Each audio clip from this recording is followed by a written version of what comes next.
Hello, beautiful people, and welcome to Drawing Down the Stars. I'm Snappy, and thank you for joining me today on August 1st, 2024. It's a beautiful day. It's a beautiful day. Let's quickly give a shout out to the chat here.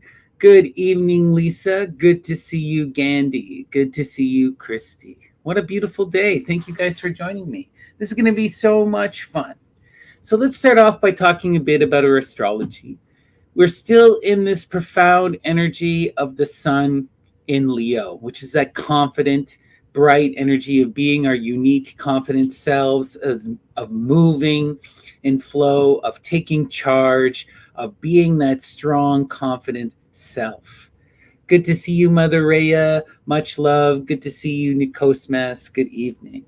You know, so we really want to embrace that confidence, that strength, that fiery passion, right? Well, we have the sun in Leo. And we now have the moon fully in Cancer, right? So this is that energy of wanting to focus in on our emotions, to be in that mothering energy where we want to mother and be mothered, where we want to really be in this deep emotional connection. So now it's that time when we can really connect in this deep way with those around us. This is a time to turn to our family, to our loved ones, and to really try to be in that flow and in that connection, you know. So it's beautiful, beautiful energy. And today, when I was meditating and thinking about what I wanted to title the episode, I drew my cards and I pulled the work card. And this is a card that's been coming up quite a bit. This energy of doing what is necessary to move forward, right? And to do the hard work, to be in that movement and to reap the rewards. And I got the duality of this energy from this card today. And what the energy is saying is that we need to take that moment and reflect and to see that it's hard work that has carried us to where we are. It is hard work and action that has brought us all of the joy, all of the pleasure, all of the great stuff, as well as the negative. Actions always bring other actions. And to recognize that it is our actions in the present that are going to drive our future. And if that we truly want to move, if we want to grow, if we want to be strong and overcome, that we have to be working and building towards that energy, to that place, to those imagined ideals. And I wanted to read you a really beautiful poem by one of my favorite poets, Madison Julius Kawine. It's called Work. What though the heart be tired, the heart that long aspired, and one high dream desired, beyond attainment scope, beyond our grasp above us, the dream would have love us, that will know nothing of us, but merely bids us hope. Still it behooves us never from love and work to sever, to hold to one endeavor and make our dream our care. For work at dawn and even, shapes of the soul a heaven, wherein as strong as seven can enter no despair. Work that blows high the fire of hope and heart's desire, and sings and dreams of higher things in the world's regard. Work which to long endeavor and patient love that never seems recompensed forever, gives in its way reward. Wow. Right. It's recognizing that it's this work that produces everything. And that work in some ways is even its own reward. And that we need to recognize the beauty of this building and of constructing. And even if things fall, we need to pick it back up and start again. Right? For that is the way it goes. That's the nature of our reality. Ever building, ever growing, ever moving forward, ever in flow. Beautiful. All right. So to start today, we're going to begin with our Ganapati Oracle. We're going to ask Ganesha Ganapati, that Lord of beginnings, the divine child, the guardian of the threshold, to inspire us and to give us a message to begin our reading this evening. All right. And the inspiration from Ganapati is cultivation. Wow. Work. by another word. Cultivation, discipline. This has been an ongoing theme over these last few days. And it's a recognition that as we build and as we work, we develop that mastery, that skill, that ability. It comes through doing and being and participating. You know, people often ask, how did you get so good at the tarot? Well, do the tarot every day. You'll get good at it too. You know, you have to immerse yourself in whatever you do. You have to work at it. You have to practice and you have to grow. You have to fail. You have to struggle. You have to create. You know, all great artists have produced thousands of bad works of art. Just how it is, right? Beautiful. All right. We're now going to begin with our sortes. And for those of you unaware, the sortes is a form of bibliomancy, that is, divination via literature. And it comes to us from that Greco-Roman tradition. And we ask those spirits, the divine goddesses of inspiration, the muses, to guide our hand and to send us a message through the text. So muses, inspire us. What is the message? And the book that I'm pulling from today is called Witchcraft in Europe, 400 to 1700. And this is an edited collection of history about witchcraft. It's a beautiful book. All right. Muses, what is the inspiration? Send us a message.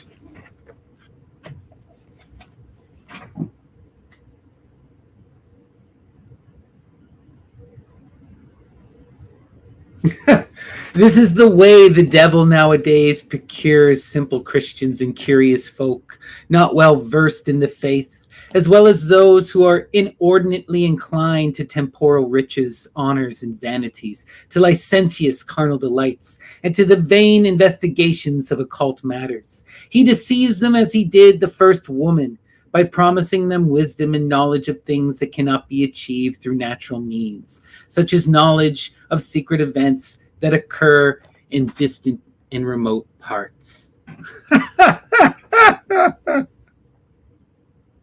Yes, that is one of the things that, you know, you can gain if you explore the occult world, is wisdom and knowledge. Oh gosh. This is the way the devil nowadays procures simple Christians and curious folk, not well versed in the faith, as well as those who are inordinately inclined to temporal riches, honors, and vanities, to licentious carnal delights, and to the vain investigations of occult matters. He deceives them as he did the first woman, by promising them wisdom and knowledge of things that cannot be achieved through natural means, such as knowledge of the secret events that occur in remote and distant parts. Yeah, the devil will give you all that wonderful knowledge. Isn't it beautiful? Let's continue. All right. We're now going to go to Shiva in the Primordial Tradition by Elaine Danilou. Muses, guide my hand. What is the message from Danilou? Inspire us. At all times, the true craftsman must be aware of the importance of his role in society and the value of his role. Wow. That's beautiful. At all times, the true craftsman must be aware of the importance of his role in society and the value of his role. You know, I think it's often that within the spiritual realms, there's a denigration of the world. There's a denigration of responsibility, of community, of the city, of life itself. But that doesn't necessarily have to be so. And what we see here is a celebration of craftsmanship, a celebration of people who are working and who are in that natural world, right? Who are building. Yeah, and Hephaestus is definitely that god of the craftsman, right? Of refinement. And this is a valuable role and a necessary one in any society, and one that must be celebrated, you know? And it's important that we all think to our own lives and to where our own paths take us. If you are driven to craftsmanship, to arts, and to that kind of work. You know, this is a beautiful thing, and you should pursue that. You know, the trades are a beautiful thing. All right, let's continue. Okay, we're going to go to Arcana Mundi. All right. Muses, guide my hand. What is the message? Inspire us. Circe, how can you expect me to be kind to you? You have turned my companions into swine in your house, and now that you have me here, you ask me deceitfully to come into your bedroom and to go to bed with you in order to weaken and unman me once I am naked. No, I do not want to go to bed with you, goddess, unless you agree to swear to a great oath to plan no further mischief against me.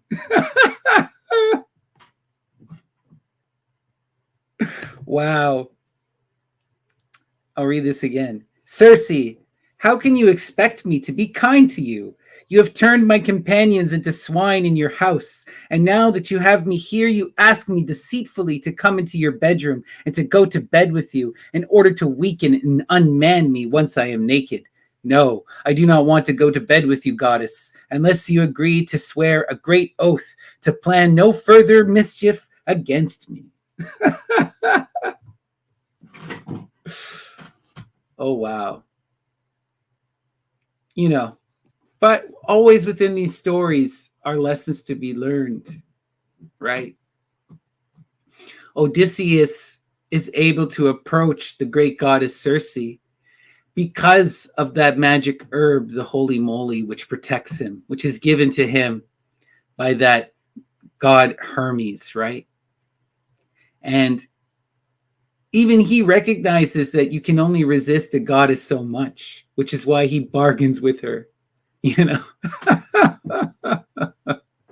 And that's the thing, you have to bargain with the gods. You can't fight them. Wow, interesting. Beautiful. Let's continue. We're going to go to Bernard Shaw, Don Juan in Hell. This is an excerpt from his greater play, Man and Superman. Muses, guide my hand. What is the message from Shaw?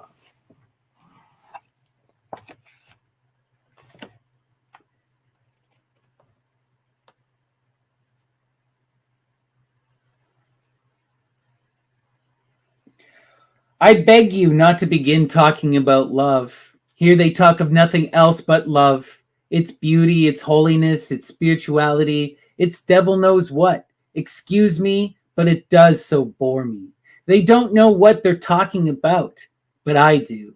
They think they have achieved the perfection of love because they have no bodies. Sheer imaginative debauchery. Fuh.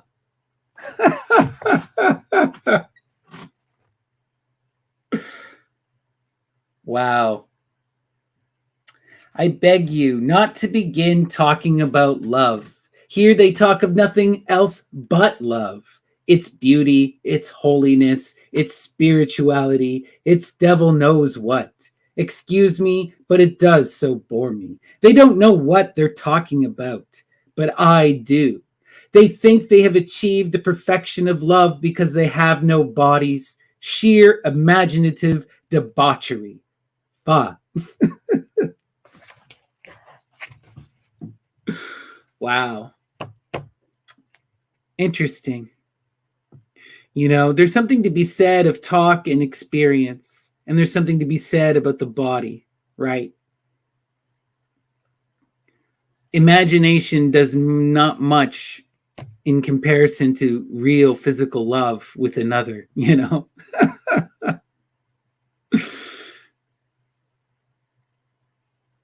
Sheer imaginative debauchery. Interesting. All right, let's continue. Okay. We're going to go to Lorca, Three Tragedies. Federico Garcia Lorca. All right. One of the greatest playwrights. Muses, guide my hand. What is the message from Garcia Lorca? All right.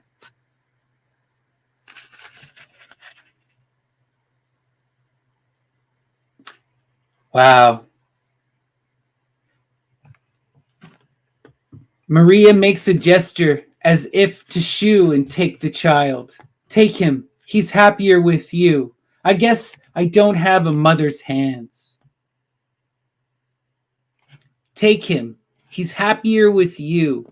I guess I don't have a mother's hands. Wow.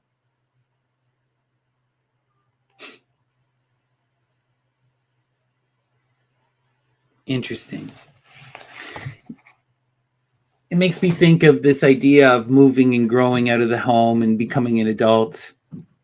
It also makes me think of the idea of Dionysus and his many different mothers that he had and how he was fostered and taken care of, you know. Take him, he's happier with you. I guess I don't have a mother's hands. Wow.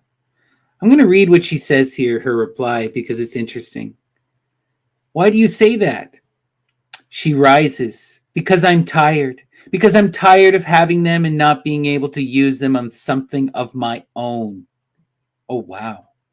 For I'm hurt and humiliated beyond endurance, seeing the wheat ripening, the fountains never ceasing to give water, the sheep bearing hundreds of lambs, the she-dogs, until it seems that the whole countryside rises to show me its tender sleeping young, while I feel 2 hammer blows here instead of the mouth of my children. Holy whoa.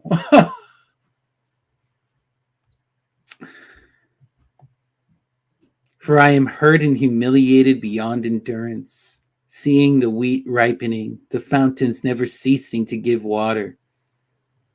Jealousy. Not being able to truly be a mother and provide. She's resentful. Oof, that's pain and hurt. Something to think on. Are we resentful? Wow. All right, we're going to go to Entering the Desert by Craig Williams. Muses, guide my hand. What is the message from Craig Williams?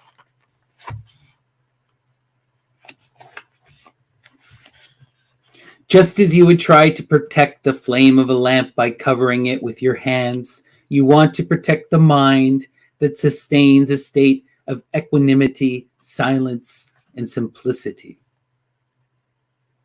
Oof. Just as you would try to protect the flame of a lamp by covering it with your hands, you want to protect the mind that sustains a state of equanimity, silence, and simplicity. Inner sanctuary and what achieving that means and what that is, right? It is something that has to be striven for and protected. It's something that has to be maintained. You have to actually go into your cave, into your hermitage. You have to remove yourself. If you have to, tell everyone in your life that you're taking an hour, and it's an hour if quiet for yourself, you know. We have to protect the mind in order to sustain that state of simplicity and of silence. Also, this means doing what is necessary for ourselves. You know, we're currently living in a world where we are bombarded with more media than ever before. And the universe is, it seems, everything is out for your attention, to take control of you, to occupy your time and your attention. Maybe you need to shut the phone off and walk away. I won't feel bad. Trust me. You know, we all need to separate and take time in the self, right? And we need to go into that inner sanctuary. And we need to protect ourselves. Do things like, I try to avoid a lot of the news now, just because, you know, it's just painful. All right, let's continue. We're going to go to The Psychic Bible by Genesis Peorage and the Temple of Psychic Youth. Muses, guide my hand. What is the message? Inspire us this evening.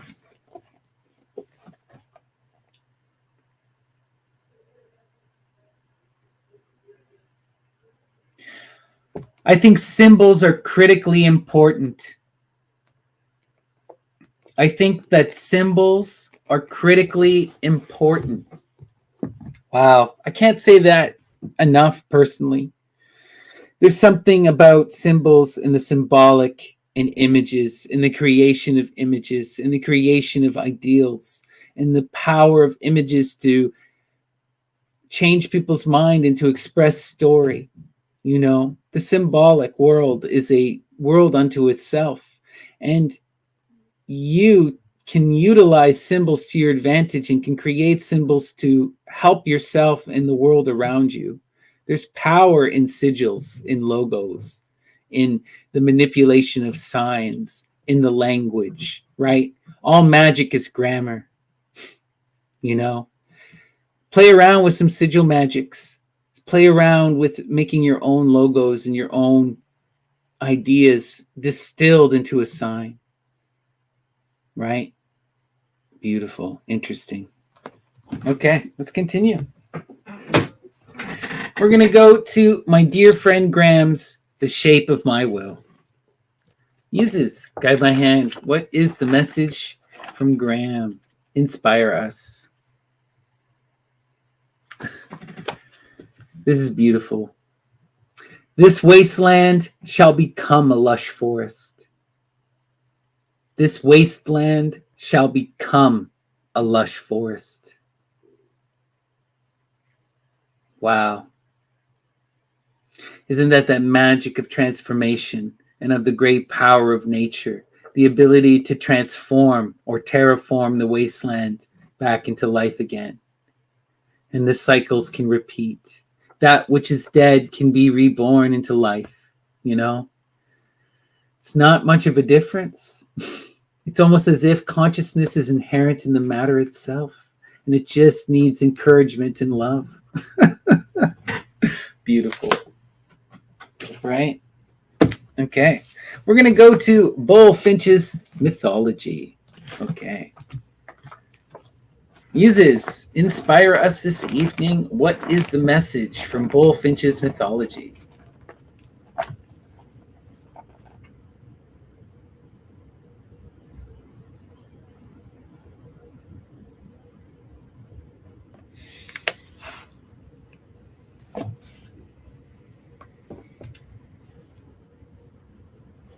Thou liest, cried Orlando, and all who say so lie. I am Orlando, whom you seek. Yes, I am he who slew your father honorably. Hold, here is the sword. You shall have it if your courage avails to merit it. Wow.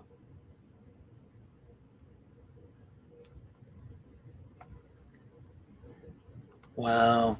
Sometimes, you know, we're forced to face our foe and our enemies, those who would do us harm, you know, and we will have to rise and defend ourselves. It is just a fact of life, you know, and we have to defend our honor and our pride and our respect. You know, no one, nothing, and no one else can defend yourself but yourself. Hold, here is the sword. You shall have it if your courage avails to merit it. Wow. Intense. Lots to think on there. Okay. We're now going to go to Artaud. Watch fiends and rack screams. Muses, guide my hand. What is the inspiration from Artaud?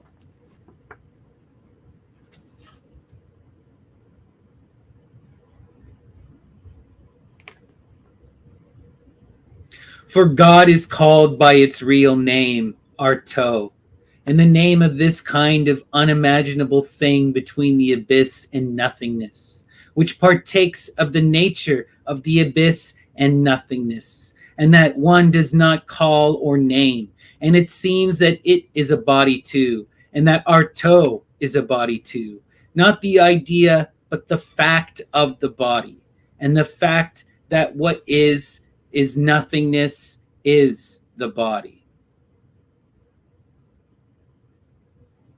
Wow. For God is called by its real name, Arto, and the name of this kind of unimaginable thing between the abyss and nothingness, which partakes of the nature of the abyss and nothingness, and that one does not call or name, and it seems that it is a body too, and that Arto is a body too, not the idea, but the fact of the body, and the fact that what it is nothingness, is the body. Whoa. This one's intense. This is that recognition that which is above is the same as that which is below. You know, recognizing the body as deity, the self as the universe, right? And naming it. And recognizing that where we currently sit is in that middle path, that we partake of the between state, the nature of the abyss and nothingness. The fact that nothingness is in itself a body. Wow.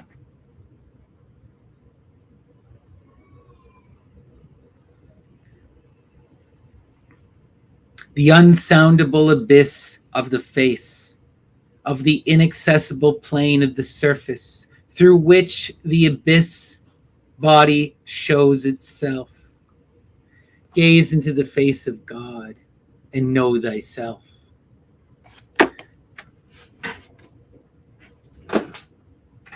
Wow. Gosh, we gotta love Arto, don't we? Arto is, in all honesty, probably the greatest magician I've ever come across.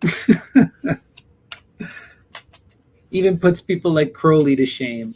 Just wild. Oh, and we have a card jumping out at me. Okay. Well, before we get into this, I'm just going to ask you, please give me a like and a subscribe. If you do, it really does boost everything in the algorithm. It's a good blessing. It's good karma. And if you're at all interested in a private reading, please send me an email, snappydts@gmail.com. Or you can find me on the Myth and Lore Discord. Send me a PM, Snappy or Lady Snappy. All right. Okay. So the card that shot out at me and almost hit me in the face was that 4, power. And this is the center of our Saturn square.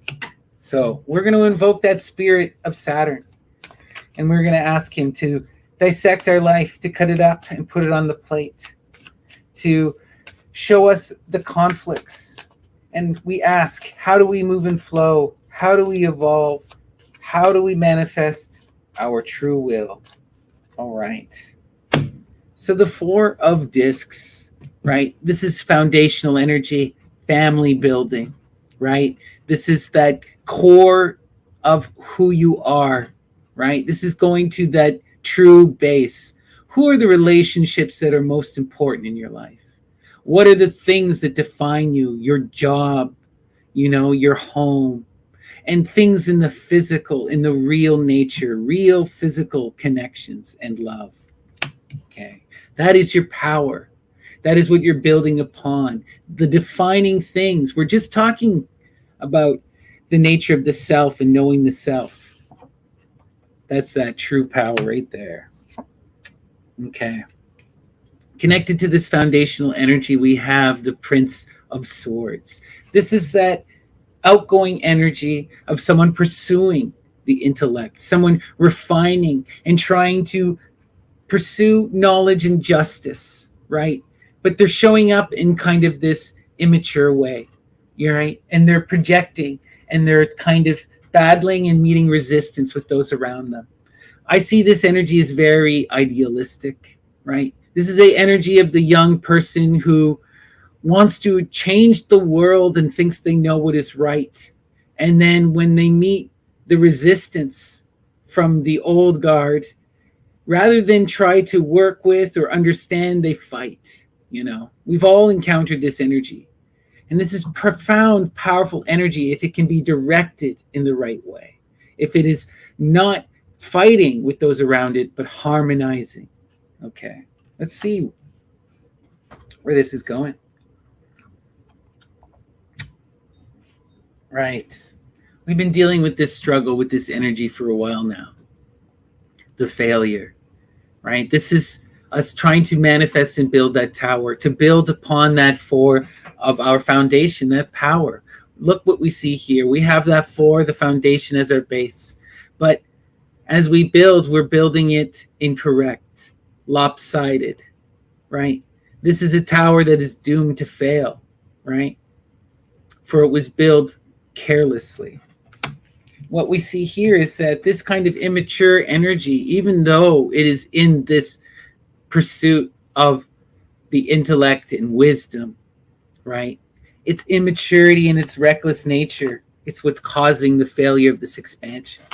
We have this profound base, but we're unable to expand as long as we continue to show up in this immature, reactive way. Let's see where this is going. Okay. Completion.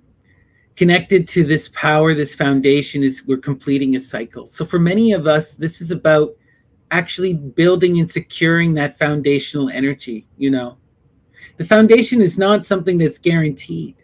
Those core relationships must be manifested. They must be engaged with. They must be discovered.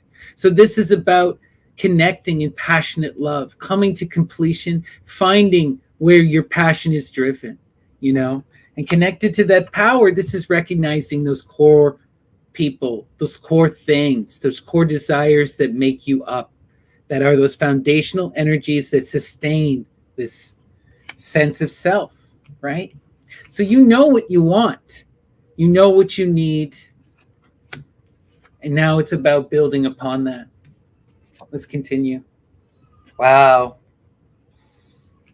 We have that powerful energy of Lady Babylon showing up. She showed up yesterday as well. It's interesting. We're seeing a few repeats here, similar energies coming in.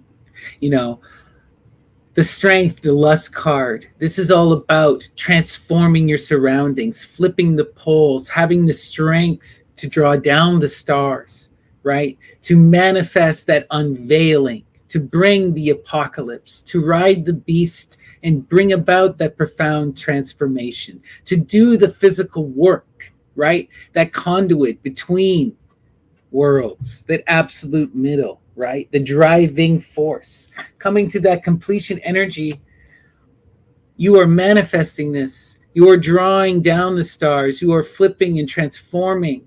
You are bringing about all this grandness. The key is to be strong and to continue, right?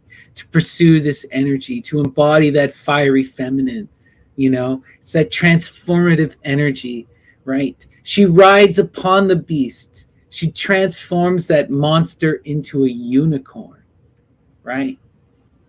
How do we face horrific evil? With that power of the mother, right? Who turns the beast into guardian. Okay, let's continue. We're seeing, though, on the other side here, this futility. Again, we have all of this power coming in, all of this potential, but there's this energy of overthinking and immaturity that seems to be the constant. This airy wishy-washiness, this outgoing prince energy. The Seven of Swords is that interference. We're not overthinking to the point where we're not moving, but we are being irrational. The Six is that science. It's that perfected balance. It's reason manifested. But we're showing up with the Seven. We are overthinking and we are manifesting our own. We're thinking it's futile because we continuously are thinking about it rather than acting. We're coming to this completion energy. We're seeing and being embodying this power, but we believe that we can't do the the actual physical transformation. We can't go through the final step, that final leap, right? And that energy is about taking that final leap, right? Riding upon the beast, drawing down the star, having the strength to do it, overcoming doubt. Luckily, this is just doubt, right? It's not yet interference. This can be wrestled with. Okay, let's continue. Connected to that power energy at the bottom of our square is that divine feminine, the Empress, right? What is this all about? This foundational energy? What have we been seeking? It's this divine feminine, this connection, this love, either embodying it or bringing it into our life. But the key here is that we have manifested this connection. We have created this foundation. This is complete. You know, now it's about building upon this. This is deep. That means that there is deep love here, deep connection. And there is that divine feminine that is embodied and present. That is the key of this power. Wow. I love that. Let's see where this is going. How do you fully reach her? How do we bring about the next level of this foundation? How do we build upon this? We take that leap, right?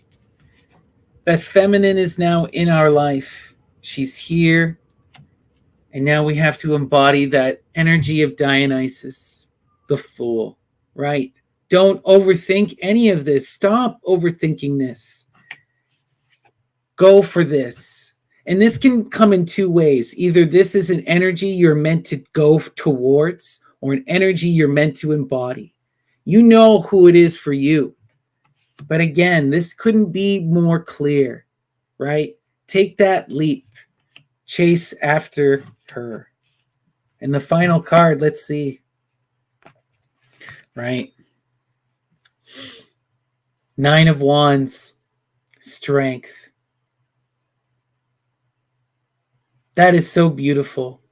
Nine of Wands, again, we're seeing that fiery, passionate Median energy connected to that divine feminine, connected to that Dionysus, right?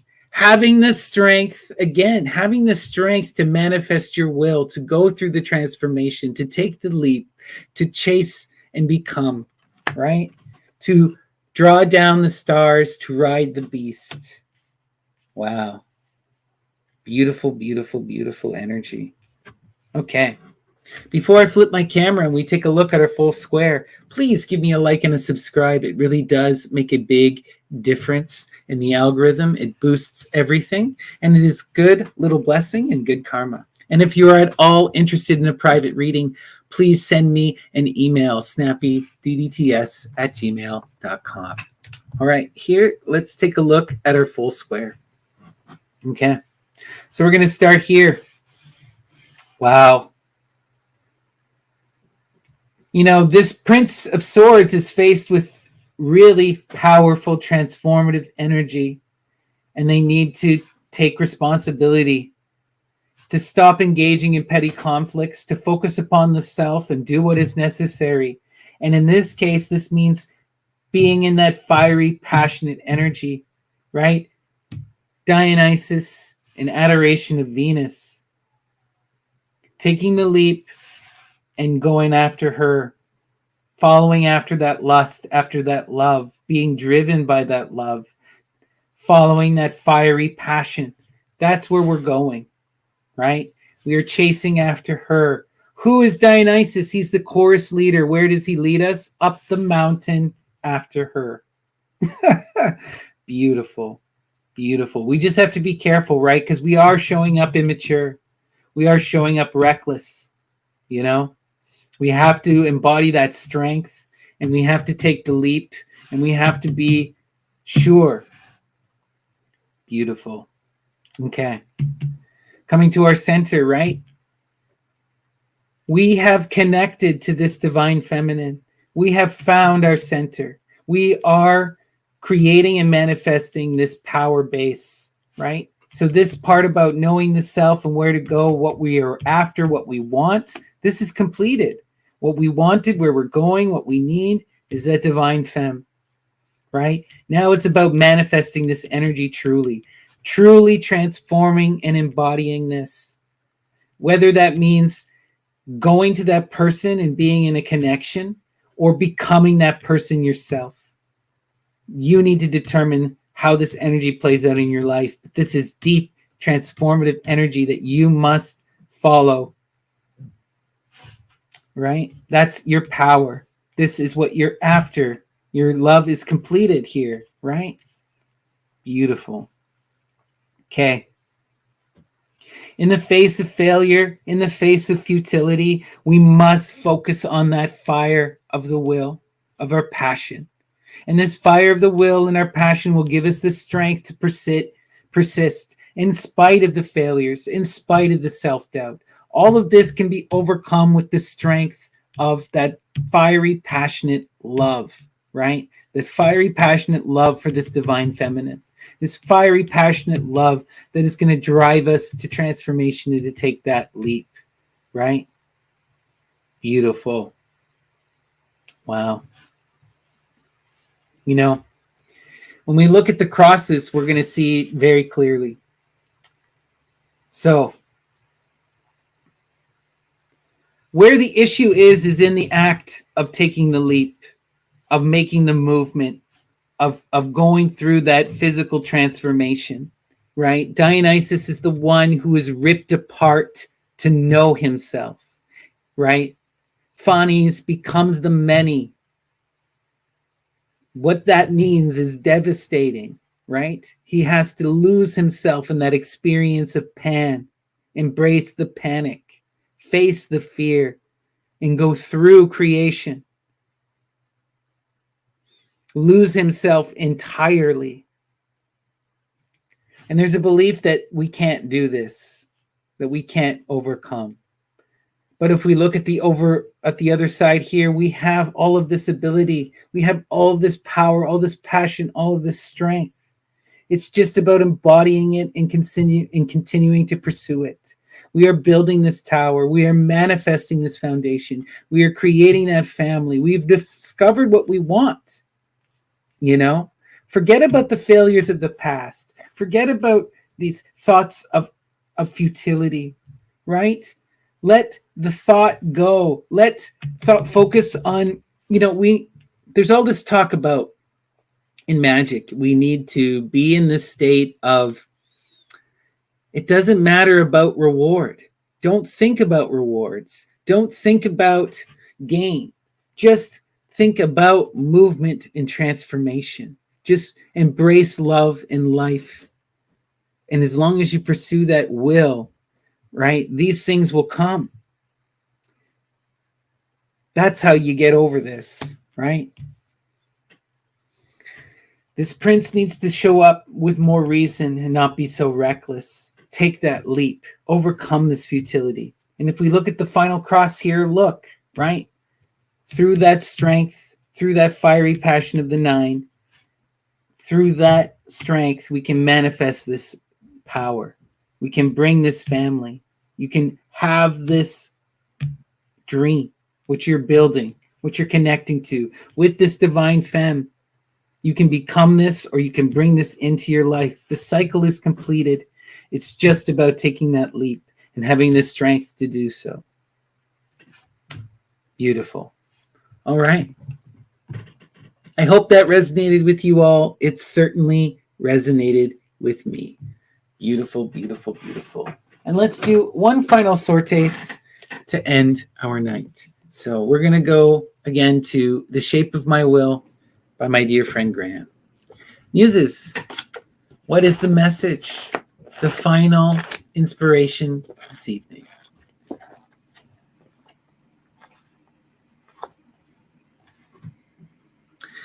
There is no relief.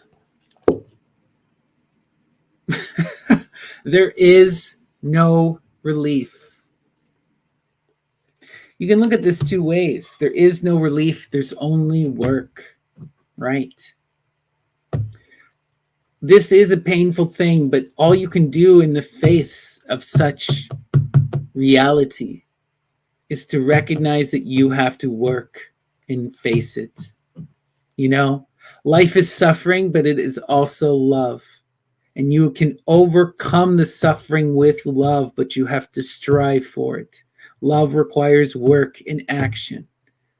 If you don't act, you guarantee suffering. But if you do act, you can strive for love. That's the message. Peace and love, everyone. Thank you for joining me. And please join me tomorrow when we'll do another tarot reading. Take care.